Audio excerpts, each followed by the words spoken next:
Hi, it's Daryl again. I'm going to give you a video that summarizes the 5 year running costs of my electric car because people seem to do this.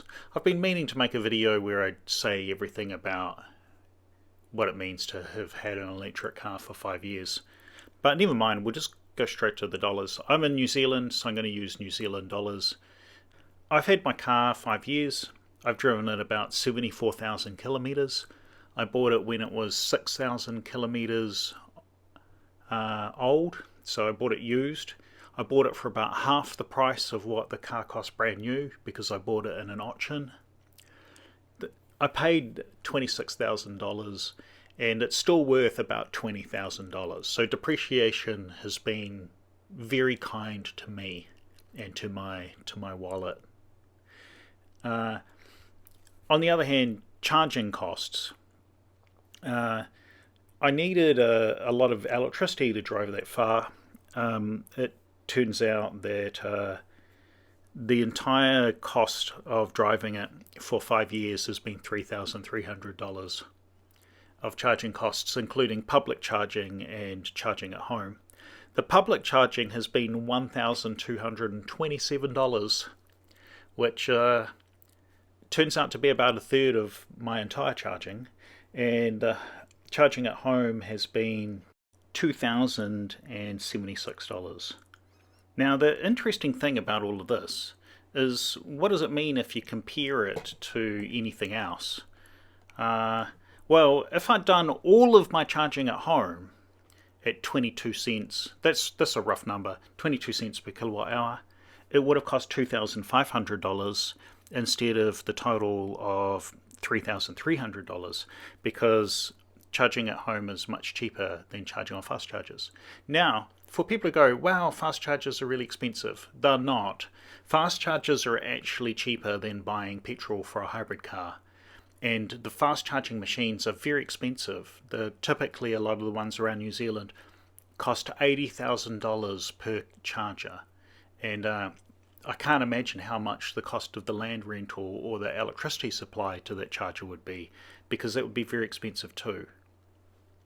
So, what does that mean? What does that mean? Yes, if I had just kept driving my hybrid car, now I got a hybrid car, it can use between 4 litres and 4.5 litres per 100k, but typically if you're driving it at decent speeds, like motorway speeds, which a lot of my driving is, then it would cost about 4.5 litres per 100 k's.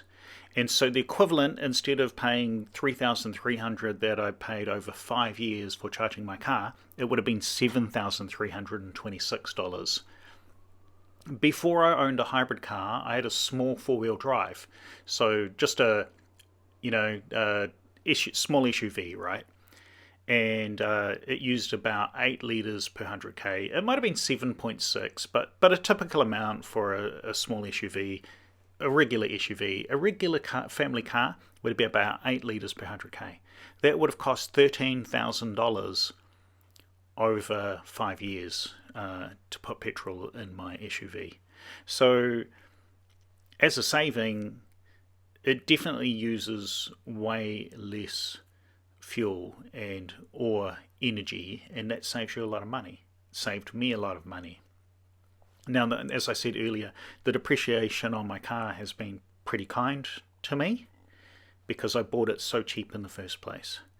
Not all people can do that. Road user charges.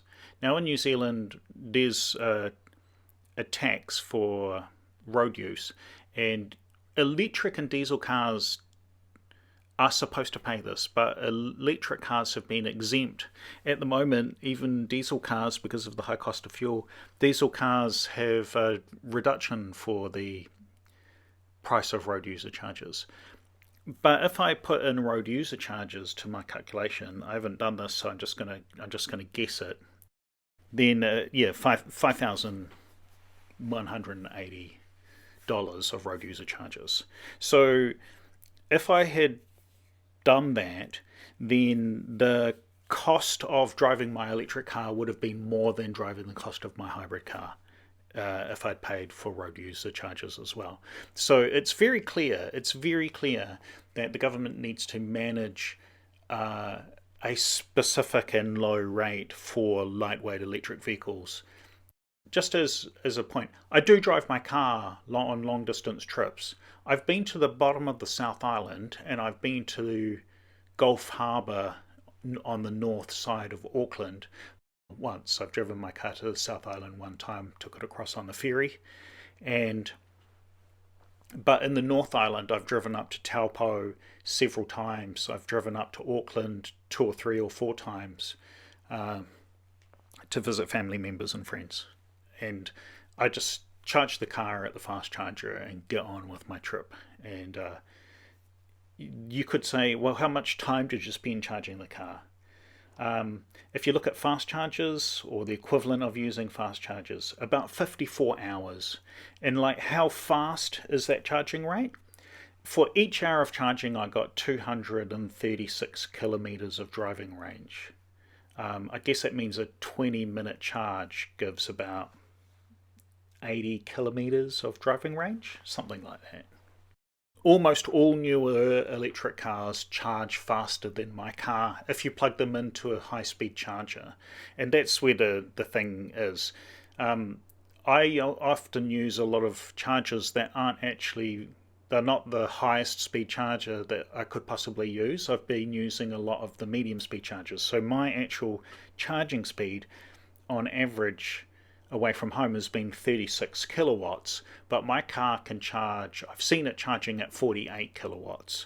So if I just only charged it on the fastest possible chargers, I would have spent maybe a quarter or a third less time charging my car. But new cars charge 4 or 5 times faster. So if you buy the best possible car, the best one at the moment is the Ioniq 5 by Hyundai. That car charges 5 times faster than my car as a generalization. It might even be able to, looking at my average, it might even charge 6 times faster than my car. So certainly that's the thing. Over the last 5 years, the charging speed of cars has dramatically increased. Anyway, that's enough for the video. Don't want you to get too bored. It's too many numbers. It's not fun to think about. Take care and see you later.